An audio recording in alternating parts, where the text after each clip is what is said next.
estive preparando durante essa semana uma palavra que falava sobre a nossa identidade como crentes. Quem nós somos? Porque a palavra de Deus, ela diz que o meu povo, o próprio Deus, através dos seus profetas, ele fala: o meu povo perece por falta de conhecimento, né? E é muitas vezes a falta de conhecimento sobre a sua verdadeira identidade. Quem você é? O que Jesus fez na cruz? O que Ele faz por você? O que você se transforma? Amém, queridos? Mas chegando aqui, o Senhor me levou a uma outra passagem, a uma outra mensagem, e é isso que eu quero trazer para você nessa noite, amém? Quero pedir a você que abra a palavra de Deus. Nós vamos abrir a palavra de Deus no livro de Jeremias, a partir do versículo de número 23, amém? Podem ficar assentados mesmo, meu pastor. Jeremias, capítulo de número 23, amém? Queridos, uma coisa extraordinária é aprendermos a ver Jesus na Bíblia, amém? Olharmos em cada profecia, olharmos nos salmos, olharmos nos heróis da Bíblia Sagrada, olharmos no êxodo de Israel, nos símbolos, né, ali do judaísmo, da religião judaica que está expressa no Antigo Testamento, e nós conseguir ver a revelação de Jesus em todos esses símbolos é uma coisa extraordinária, amém, queridos? Ver Jesus é extraordinário, amém? Jeremias capítulo de número 23, ele fala do renovo justo. É uma das principais profecias messiânicas de Jeremias, amém? Essa profecia, ela é tão relevante dentro do ministério de Jeremias, que Deus faz com que Jeremias profira essa profecia duas vezes dentro do mesmo livro, amém? Essa profecia, ela começa com um ai, mas ela termina com coisas maravilhosas, amém? Diz assim: ai dos pastores que destroem e dispersam as ovelhas do meu pasto, diz o Senhor. Portanto, assim diz o Senhor, Deus de Israel, aos pastores que tomam conta do meu povo: foram vocês que dispersaram e expulsaram o meu rebanho e não cuidaram dele. Mas eu vou castigar vocês pelos seus maus procedimentos, declara o Senhor. Amém, queridos? Aqui é uma profecia direta a respeito dos líderes de Israel, os escribas, os fariseus, que, como o próprio Senhor Jesus diz, eles não entravam nem deixavam os outros entrar. Amém? Ainda existe nos dias de hoje também, irmãos, obreiros que tornam o evangelho tão difícil que nem ele entra, nem os outros entram. Mas veja que maravilha, a partir do versículo 3 diz assim: eu mesmo reunirei os remanescentes do meu rebanho de todas as terras para onde os expulsei, e os trarei de volta à sua pastagem, a fim de que cresçam e se multipliquem. Estabelecerei sobre eles pastores que cuidarão deles, e eles não mais terão medo ou pavor, e nenhum deles faltará, declara o Senhor. Amém? Dias virão, declara o Senhor, em que levantarei para Davi um renovo justo, um rei que reinará com sabedoria e fará o que é justo e certo na terra. Em seus dias Judá será salva, Israel viverá em segurança, e este é o nome pelo qual será chamado: o Senhor é a nossa justiça. Amém? Queridos, Deus neste texto, Ele está proferindo uma maldição contra os pastores que expulsaram o rebanho, que não cuidaram do rebanho. Amém? E ao mesmo tempo, Ele traz para si a responsabilidade de Ele mesmo arrebanhar as suas ovelhas. Mas Deus não fica com esta responsabilidade sozinho. Ele fala que Ele faria isso, mas ao arrebanhá-las, Ele levantaria sobre ela pastores. Aqui o Senhor está falando de nós, homens e mulheres chamados neste tempo da graça, para ensinar, para proferir, para evangelizar, para anunciar a palavra de Deus nesta hora. Amém? E diz assim: estabelecerei sobre eles pastores que cuidarão deles. Muitas vezes nós olhamos o rebanho de Deus, olhamos as igrejas e muitas delas estão vazias, e nós perguntamos por quê. E se nós observarmos atentamente, observaremos que aqueles pastores não cuidaram adequadamente das ovelhas. Quando há um verdadeiro cuidado, isso significa verdadeira importância a respeito de cada alma que adentra as portas daquele rebanho. Aquele rebanho cresce naturalmente. Quando a preocupação não é o cuidado do rebanho, mas o cuidado de si mesmo, aquele rebanho mingua, aquele rebanho diminui. Muitas vezes nós vemos que outros pastores que são carinhosos, carismáticos, atenciosos, eles começam a fazer um tremendo sucesso. Esses pastores ficam com ciúme e começam a chamar de porta larga, começam a dizer que aquela igreja é isso, que aquela igreja é aquilo, e arruma 1000 acusações teológicas contra aquela igreja. Mas lá Jesus está salvando. Lá elas estão se sentindo amadas, lá elas estão se sentindo protegidas, lá elas estão se sentindo que alguém se importa realmente com elas. E essa é a vontade de Deus para a sua igreja. Amém? Outra característica dos verdadeiros pastores que Deus levantaria após a manifestação do Messias, do renovo justo, era que o rebanho de Deus, pastoreado pelos pastores de Deus, eles não têm medo. Olha o que diz: eles não mais terão medo. Quantas vezes eu ouvi pregações de cima do púlpito que eu saí com medo de Deus da igreja? Eu saí mais com sentimento de condenação do que com sentimento de amor. Eu saí mais com sentimento de desprezo do que com sentimento de resgate, de afago da parte de Deus. Por quê?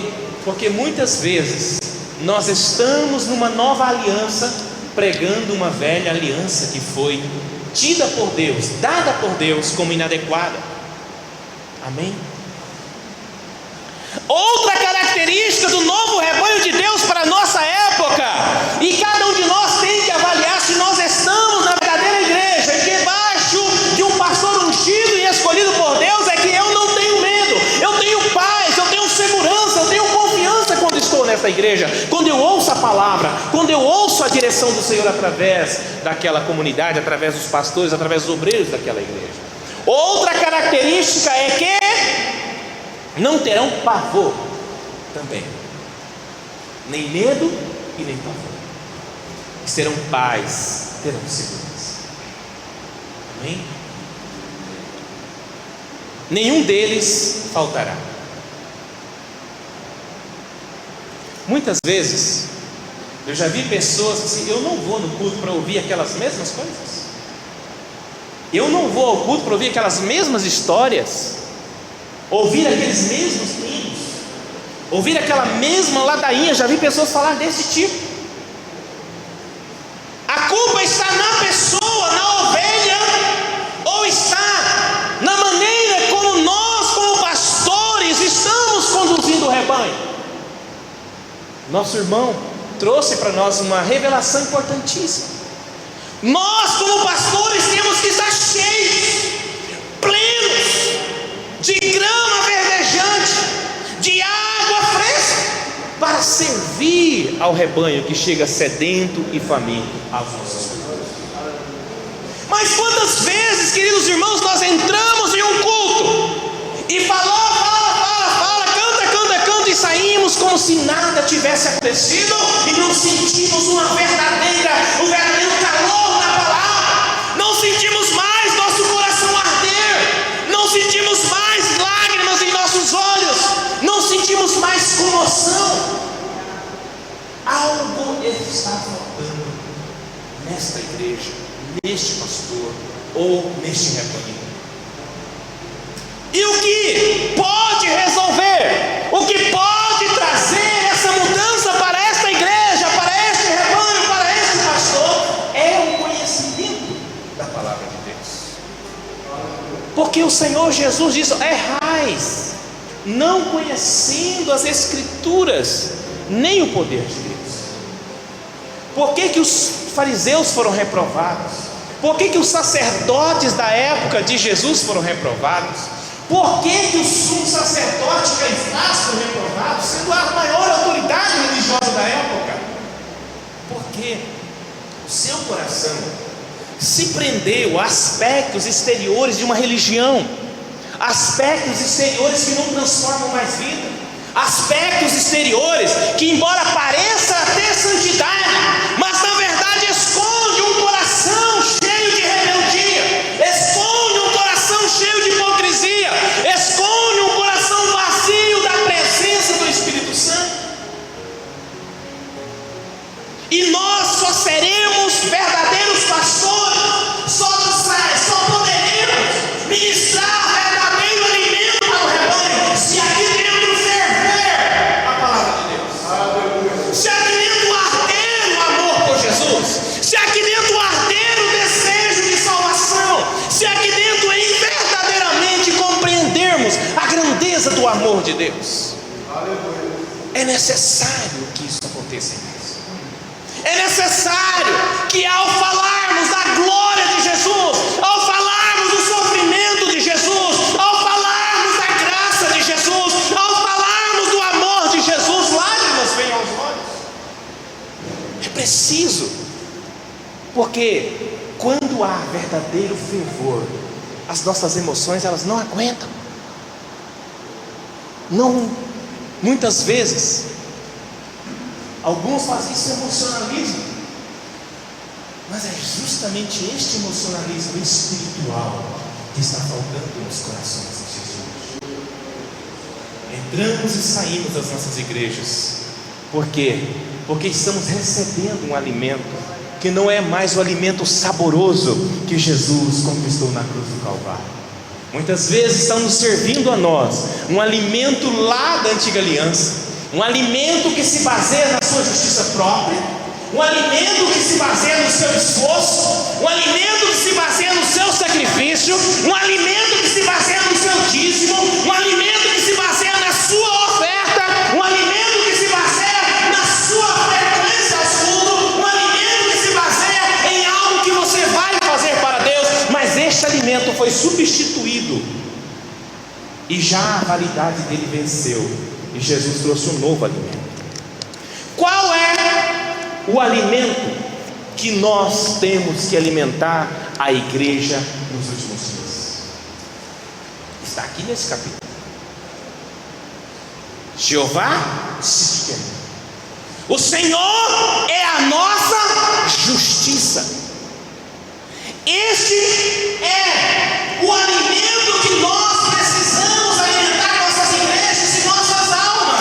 E você, pastor ou não, que está presente nessa noite, eu quero que você saiba disso. O único alimento que Deus quer que você receba é este aqui, que o próprio profeta diz: o Senhor é a nossa justiça. Aleluia.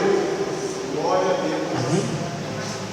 O apóstolo Paulo, ele nos ensina que quando nós, aquele que não trabalha, mas crê que Deus é aquele que justifica o ímpio, esta fé é creditada a ele como justiça. Estamos vivendo uma época, amados irmãos, em que Deus olhou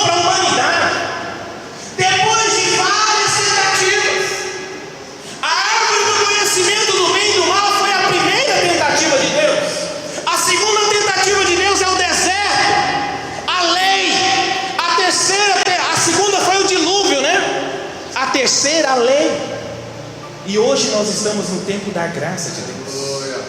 E em Hebreus capítulo 8 o Senhor fala que como os seus pais não foram fiéis, não conseguiram cumprir a aliança da lei, Ele anulou a lei e estabeleceu uma nova aliança. E nessa aliança Ele diz que Ele escreverá na tábua dos vossos corações as suas leis. Ele perdoará a vossa maldade e não lembrará mais dos seus pecados.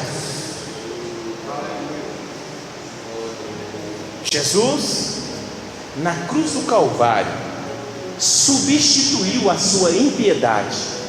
Jesus, na cruz do Calvário, substituiu a sua rebeldia. Jesus, na cruz do Calvário, substituiu a sua rebelião. Jesus, na cruz do Calvário, substituiu qualquer esforço e justiça própria sua, e Ele se fez no seu lugar maldito, Ele se fez no seu lugar pecador, e a sua justiça é imputada a você, enquanto que os seus pecados são imputados a Ele. E a partir daí, todo aquele que crê em Jesus, ele tem este alimento: Jesus é a minha justiça.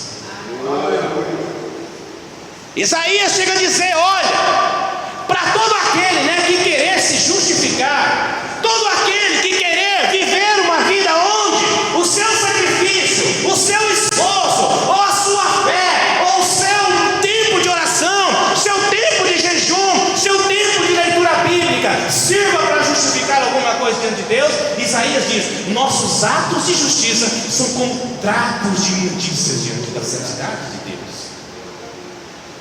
Você pode ter 20, 30, 40, 50 anos de crente, e esse tempo não pode ser contado diante de Deus como algo de justo da sua parte. A única coisa que conta é o que Jesus fez na cruz. É a única coisa que conta.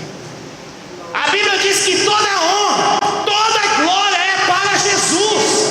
Toda honra, toda glória é para Jesus. Então nós temos que pregar nestes dias que Jesus é a sua justiça, para que você possa entender. Talvez a sua vida seja preta como esse equipamento, mas em Jesus você é coberto. Quando Deus olha para você, Ele não vê mais a sua negritude.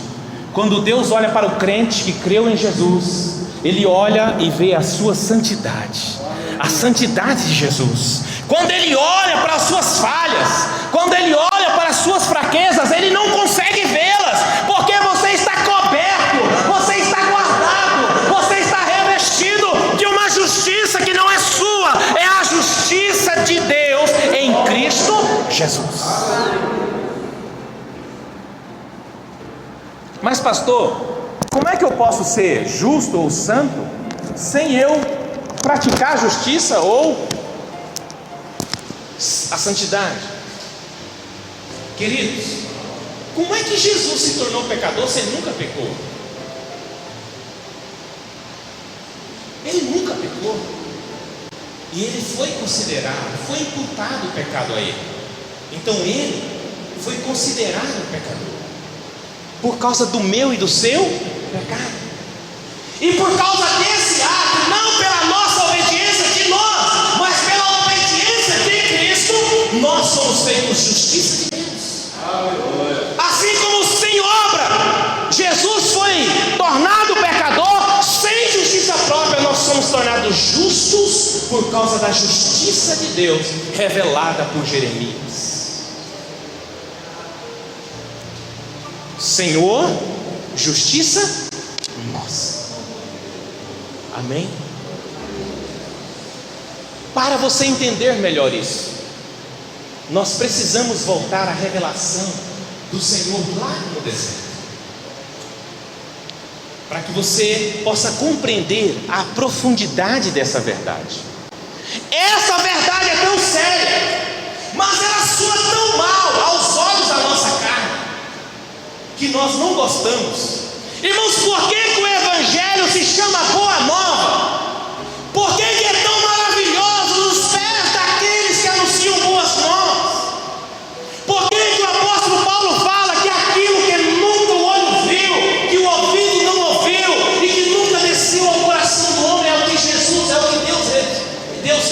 guardou para nós? É porque este é o Evangelho. Porque é tão boa nova, irmãos, que se você pregar este Evangelho da maneira como ele deve ser pregado, todas as igrejas estariam cheias. Mas nós pegamos este Evangelho e adaptamos ele a nosso padrão, ao sistema desse mundo. O sistema desse mundo funciona assim, olha: se você fizer certo, você ganha; se você fizer errado, você perde. O sistema mundano, o sistema maligno é baseado no mérito das ações. Mas Deus viu que este sistema não salva, este sistema não transforma. Tanto é que a lei não transformou ninguém. Se você pegar os melhores heróis da fé do Antigo Testamento, pega Sansão, olha o fracasso; pega Davi, olha o fracasso; pega Salomão, olha o fracasso; pega Eli, olha o fracasso. Mas todos esses homens, se você olhar, eram adúlteros, tinham muitas mulheres, falharam. Por quê? Porque o mérito das obras não é capaz de aperfeiçoar.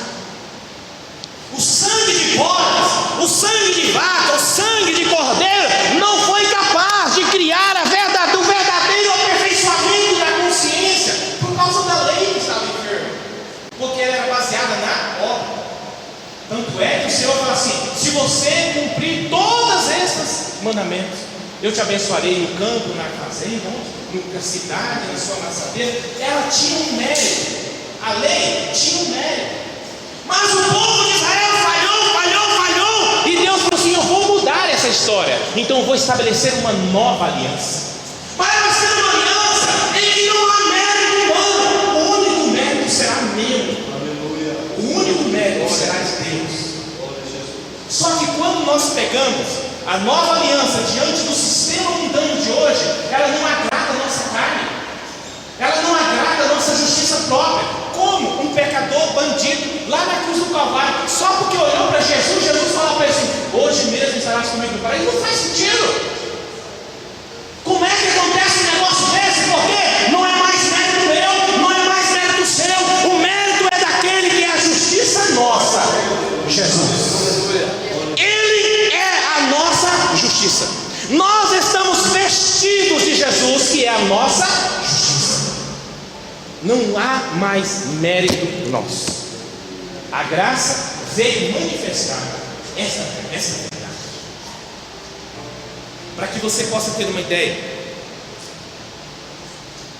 Moisés foi proibido de ver a terra prometida, de entrar nela, porque ele não soube discernir as duas alianças.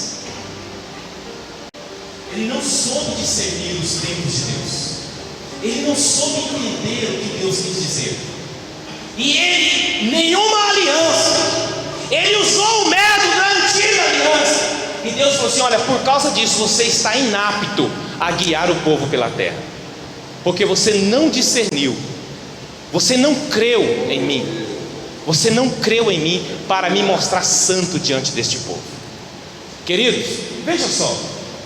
No livro de Êxodo, no capítulo de número 17, nós temos o relato do primeiro evento da água vertendo da rocha. Aleluia. Neste primeiro evento, Israel está há poucos meses que saiu do Egito. Está caminhando pelo deserto. E de repente ele chega numa região desértica, e ali não havia água, não havia uma solução visível para a sede do povo. E o povo, como nós todos somos, pecadores, transgressores, murmuradores, mesmo aquele povo, queridos irmãos, tendo visto o juízo de Deus mandando 10 pragas sobre o Egito, mesmo vendo Deus abrir o mar vermelho para eles passar, mesmo vendo Deus, através de uma simples planta, transformar as águas do mar em água doce, mesmo vendo este Deus extraordinário fazendo essas coisas, este povo continuava escravo, este povo continuava com uma mentalidade pecadora, uma mentalidade murmuradora, uma mentalidade de rebelião contra Deus. E aquele povo vem contra Moisés: Moisés, o que você fez? Você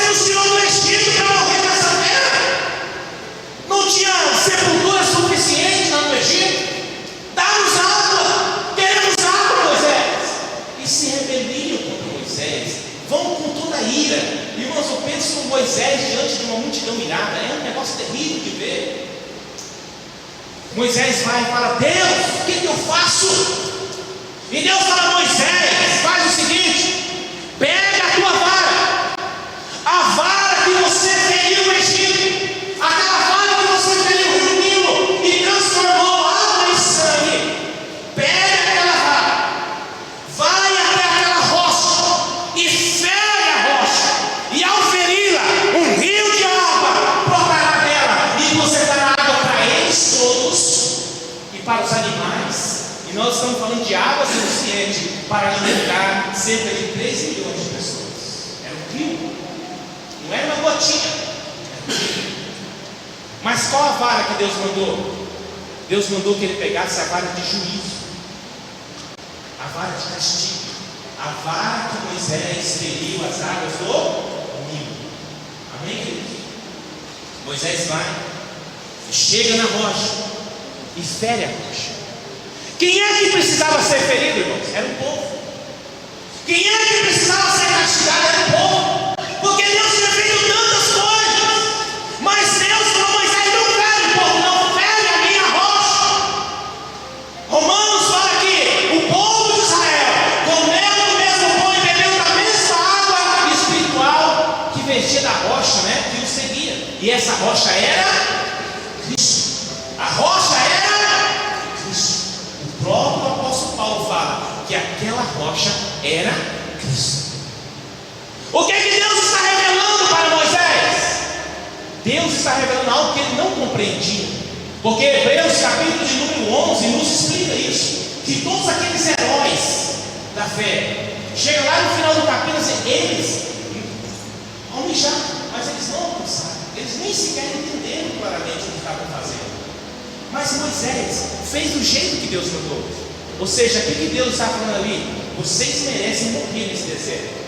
Vocês são transgressores, são rebeldes, são incrédulos. Vocês merecem morrer. Mas eu prefiro ferir o meu filho. Eu prefiro trazer essa condenação que está sobre vocês contra o meu filho. E ao feri-lo, vai brotar para vocês tudo o que vocês precisam para viver. E o Senhor Jesus disse: aquele que crê em mim, como diz as Santas Escrituras, rios de água. Jesus está se comparando à tua rocha. Quando você traz Jesus para dentro de você e você crê, o crer é o tocar na rocha. Quando você crê em Jesus, rios de água viva fluem para a sua vida. E esse rio de água viva fala do poder e da presença do Espírito Santo hoje no meio da igreja, que alimenta, que cura, que salva, que liberta, que consola, que transforma, que renova, que liberta do pecado, que transforma o mais vil pecador num homem transformado para a glória de Deus. Mas Moisés usou a vara de juízo. A palavra hebraica para aquela rocha representa uma rocha baixa e longa, uma rocha que não é uma rocha alta, elevada, uma rocha baixa. Por quê? Porque aquela rocha representa o Cristo ainda não glorificado. O Cristo não glorificado, ferido pelo juízo de Deus, para perder vida para mim. Este é o Jesus, justiça nossa. Nós merecíamos morte, merecíamos condenação, merecíamos desprezo, merecíamos fome, merecíamos inferno, merecíamos condenação eterna, morte eterna, separação eterna. Mas Jesus, ele morreu em nosso lugar para ser a nossa justiça, para que nós pudéssemos herdar, em vez disso, a vida eterna. A Bíblia diz no versículo de ouro que o Espírito Santo faz com que a menor criança, o mais velho crente, nunca esqueça. Porque Deus amou o mundo de tal maneira que deu o seu Filho unigênito para que todo aquele que nele crê não pereça, mas tenha vida eterna. Jesus foi crucificado para verter vida para você. Jesus foi ferido para verter saúde para você. Jesus foi ferido para verter graça, verter perdão, verter reconciliação, para verter sobre você Espírito de Deus, para verter sobre você gozo, paz e alegria com Deus. 38 anos depois, Deus leva o povo de novo, preparando mais uma cena teatral para nos mostrar a sua maneira, para nos mostrar o seu modelo, para nos mostrar o seu modo de operação. Deus leva de novo, 38 anos depois, Deus leva o povo de novo para outro deserto, e lá de novo não tem água. 38 anos na presença de Deus, 38 anos vendo as maravilhas de Deus, e na primeira oportunidade sem água, o que o povo faz? Moisés, aqui não tem trigo, aqui não tem cebola, aqui não tem trigo, aqui não tem água. Por que você nos trouxe para cá? Esse povo miserável, meu filho de comer, chamado Maná. Que situação é essa, Moisés? E aqui não até apedrejar o Moisés. 38 anos. 38 anos e Deus não nos deixou vivos. 38 anos e Deus entrou no amor.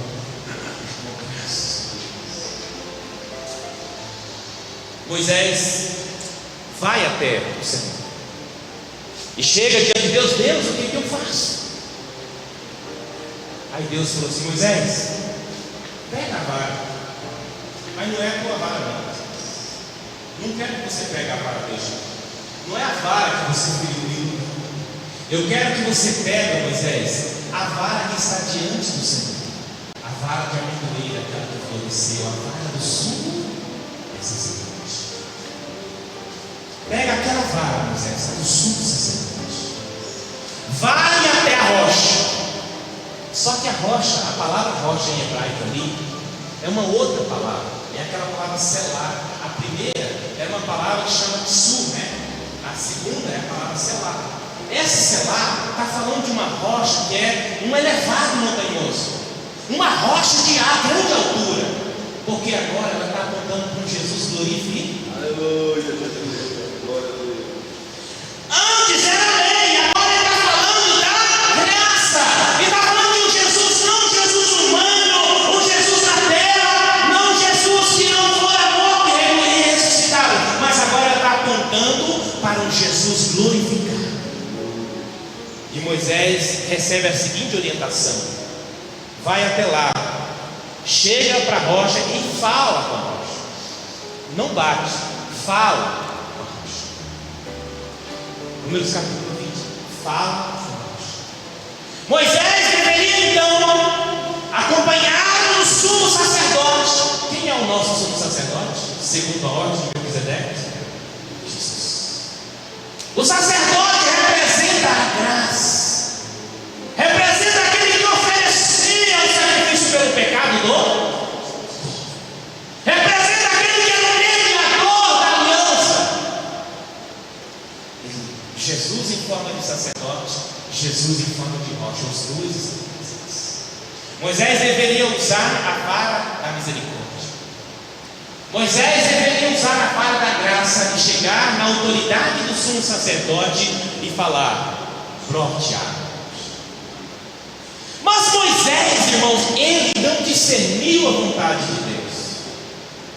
Deus estava olhando para aquele povo como Jesus olhava para aquelas multidões. Deus olhou para Jesus, olhou para a multidão e viu eles como pecadores.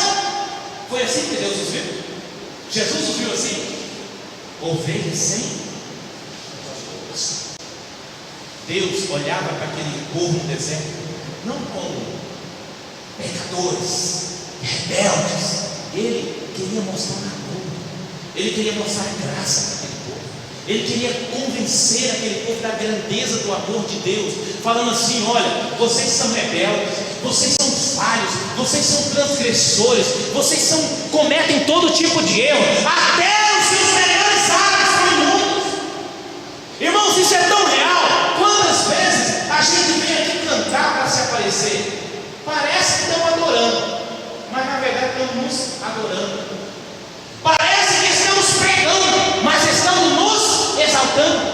Parece que nós estamos dando oferta, mas para nos aparecer. Até os nossos melhores atos muitas vezes são contaminados por essa natureza que por muitos anos no deserto não é capaz de mudar. Deus não olhou para isso.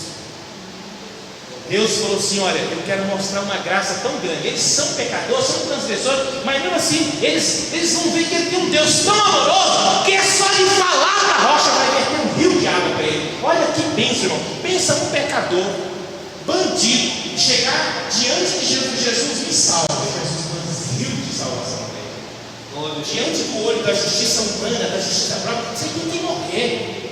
Esse elemento aí tem que ser enforcado. Você tem que ser assassinado, tem que aparecer com a boca cheia de formiga aí numa sarjeta. Talvez fosse esse o pensamento que reina nesse mundo, mas o de Deus não é esse, porque Ele nos vê como pessoas que foram contaminadas pela enfermidade do pecado. Enfermidade essa que nasceu no céu, quando Satanás perverteu a sua sabedoria, se orgulhou. Ele veio e contamina o coração de Eva. Só que essa lepra, essa doença, ela chegou a todo ser humano. Todos nós pecamos e destituímos, estamos de glória, estamos destituídos daquela glória de Deus. Somos uma natureza, irmãos, deturpada. E por mais que muitas vezes não temos, sempre vai haver debilidades em nós. Esses dias eu estava estudando a lepra, que é um tipo bíblico do pecado. E eu consigo entender a misericórdia de Deus quando você entende o processo da lepra. A lepra é uma doença contagiosa, causada por uma microbactéria, transmitida pelo ar. Essa microbactéria, querido irmão, ela quando toca a sua pele, ela infecta a sua pele, ela não causa aquelas feridas enormes não, ela só causa uma coisa: insensibilidade nervosa. O único mal que a lepra faz é tirar a sensibilidade. O resto é você que faz. Por não ter sensibilidade, você se machuca e não sente. Você se corta, não sente. Você se queima, não sente. E esse processo de machucar que gera aquele monte de feridas. E vai se perdendo os dedos, perdendo os pés, perdendo as orelhas, perdendo às vezes o ouvido, né? Afetando a visão, os olhos também. Por quê? Porque você se fere e não sente. O que o pecado fez? O pecado neutralizou a nossa consciência. O pecado tirou a nossa sensibilidade para perceber bem e mal. E às vezes, queridos irmãos, a doença é tão grave que a pessoa está se ferindo, está se drogando, está se matando e acha que está tudo bem, não sente. Está traindo a esposa, vai sofrer todo aquele dano, porque o seu casamento vai ser desmanchado, seus filhos vão sofrer, mas ele acha que está tudo bem. É uma lepra tremenda que afetou a consciência. E Deus olha dessa maneira. Por isso que a compaixão de Deus é tão grande. Nós olhamos o outro e falamos: olha, que miserável, que bandido, que sem vergonha. Mas Deus olha como Jesus olha e diz: Pai, perdoa-os, porque não sabem o que fazem. Eles estão cegos. Eles são como ovelhas sem pastor. Eles são como doentes. E eu sou o médico. Jesus veio como médico dos médicos, como bom pastor, como aquele que veio para olhar para você, meu irmão, não pelas suas transgressões, nem pelos seus erros. Ele te olha como alguém carente dele. Ele te olha como alguém necessitado dele. Ele te olha como alguém que precisa tanto, que Ele está disposto a fazer tudo por você. E o principal Ele fez: Ele foi lá na cruz e matou o seu Filho Jesus na cruz para curar a causa da lepra. Ele foi lá para curar a sua consciência. O sacrifício de Jesus cura a nossa consciência culpada. Ele sara a lepra do pecado na nossa consciência, porque Ele se torna a nossa justiça. E a justiça dele vem, e junto com a justiça vem o Espírito Santo. E o Espírito Santo, ele vai eliminando todas as desabilidades que a lepra causou. Se ela neutralizou seus músculos das mãos, ele vem trazendo nova força, ele vem trazendo novo vigor, assim como ele fez lá no Vale dos Ossos Secos. Deus vem e quer fazer conosco, restaurar nossa capacidade, restaurar nossas habilidades, restaurar nossa visão, restaurar nosso amor, restaurar nossa misericórdia, restaurar nosso padrão moral, restaurar a nossa força, a nossa vida. Esse é o objetivo de Deus. Quando Moisés está diante daquela rocha, o que Moisés faz? Moisés olha para aquele povo, olha para o que Deus falou, e Moisés se mete a besta. E ao invés dele simplesmente falar: brota água, mesmo que ele falasse desanimado, brota água, ele não tinha se dado tão mal. Mas ele olhou para o povo e falou assim: seus rebeldes, Deus não chamou ninguém de pecado. Moisés resolveu chamar. Deus não apontou o pecado de ninguém. Moisés resolveu. Deus não estava falando de pecado, estava falando de graça, mas as pessoas preferem falar de pecado. Irmãos, e é impressionante. Já viu que tem gente que acostumou tanto a ser machucado na igreja, que quando o pastor vem e prega aquelas pregação difícil, ele diz: fala Deus! O pastor está descendo a borracha nele e ele: glória a Jesus! Irmãos, isso aí é pregar lei, é pregar pecado. Mas Jesus, em nenhum momento, ele veio para fazer isso. Ele veio pregar o amor e a graça. E quando o amor e a graça entram, o pecado sai. Quando você fala de pecado, o efeito é temporário. A pessoa sai da igreja tremendo de medo, mas virou a esquina, olhou, o pastor não está por perto, ele volta para o pecado. Mas quando você fala de amor, você fala de graça, você fala de perdão, você fala de justificação. Aí quando aquela pessoa chega lá, ela está diante do pecado: por que eu vou fazer? Jesus me amou tanto que perdoou todos os meus pecados. Por que eu vou voltar para a lama? Se eu sou justiça de Deus em Cristo, isso aí não me pertence. Se eu sou nova criatura, essas coisas velhas já passaram. Então você tem que pregar o verdadeiro alimento. Prega Jesus, justiça. Não fica pregando justiça própria. Não fica pregando bênção porque dá dízimo. Não fica pregando bênção porque jejua. Não fica pregando bênção porque fez campanha. Não fica pregando bênção porque a pessoa se esforçou. Mas pregue a bênção porque ela creu. Porque o novo tempo que nós vivemos não é um tempo de fazer correto, mas é um tempo de crer corretamente. Mas o apóstolo Paulo ressalta isso, os profetas: o meu justo viverá da fé. E se ele retroceder, a minha alma não tem prazer. Moisés, o que ele fez depois? Ele falou assim: porventura, volte, nós vamos ter que tirar a água da rocha de novo. Vocês já viram pastores que acham que eles são os donos da igreja? E que eles são os que mandam nos irmãos? Que eles é que fazem as coisas acontecer na vida das pessoas? Irmãos, você toma o lugar de Jesus. Tomemos cuidado. O verdadeiro pastor nunca prega a glória para si. O verdadeiro pastor não fala muito eu, fala Jesus. Ele não fica se elogiando, ele não fica se gabando, ele não fica se mencionando, ele não fica falando dos seus feitos. Ele fala de Jesus, Jesus, Jesus, Jesus, e Jesus vai entrando, Jesus vai visitando, Jesus vai curando, Jesus vai sendo glorificado, vai sendo exaltado, e o poder dele afeta toda a congregação, e aí a congregação se enche, e se enche, e se enche. Moisés, depois, para piorar a situação, ele pega a sua vara, não pega a vara do sacerdote, pega a sua vara e bate 2 vezes. Ele bate 2 vezes. E mesmo assim Deus manda.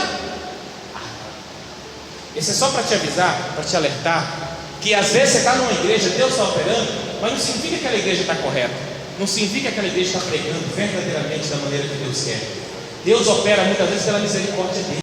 O pastor está fazendo tudo errado, está pregando a ferramenta errada, está usando a vara errada, está fazendo a coisa errada, e Deus está abençoando o povo porque Ele é um Deus de misericórdia. Ele não vai punir, irmãos, o justo ou o inocente. Ele não vai deixar de favorecer alguém porque o outro cometeu um erro. Não. Ele vai te abençoar, mesmo que o seu pastor cometa erros, mesmo que o seu pastor fale uma besteira, mas Deus vai te abençoar porque Ele te ama, Ele te cuida, e Ele é a sua justiça. E você tem que saber disso, que o verdadeiro alimento que você deve receber, que você deve se alimentar, Jesus é a sua justiça. Toda a glória é dele, todo o louvor é dele, mas também todas as bênçãos são suas, porque Ele conquistou lá na cruz do Calvário. E a Bíblia diz: se Deus não poupou Jesus, Ele não deixará de dar para você todas as demais coisas. Se você quer prosperidade, Deus tem para você. Você quer cura, Deus tem para você. Você quer libertação, Deus tem para você. Você quer batismo no Espírito Santo, Deus tem para você. Você quer marido, Deus tem marido para você. Você quer um namorado, Deus tem namorado para você. Você quer um emprego, Deus tem emprego para você. Porque Ele te deu um provedor, te deu um curador, te deu um santificador, te deu um remidor, te deu um salvador. Ele te deu tudo para a glória dele. Aleluia. Que Deus abençoe você em nome de Jesus.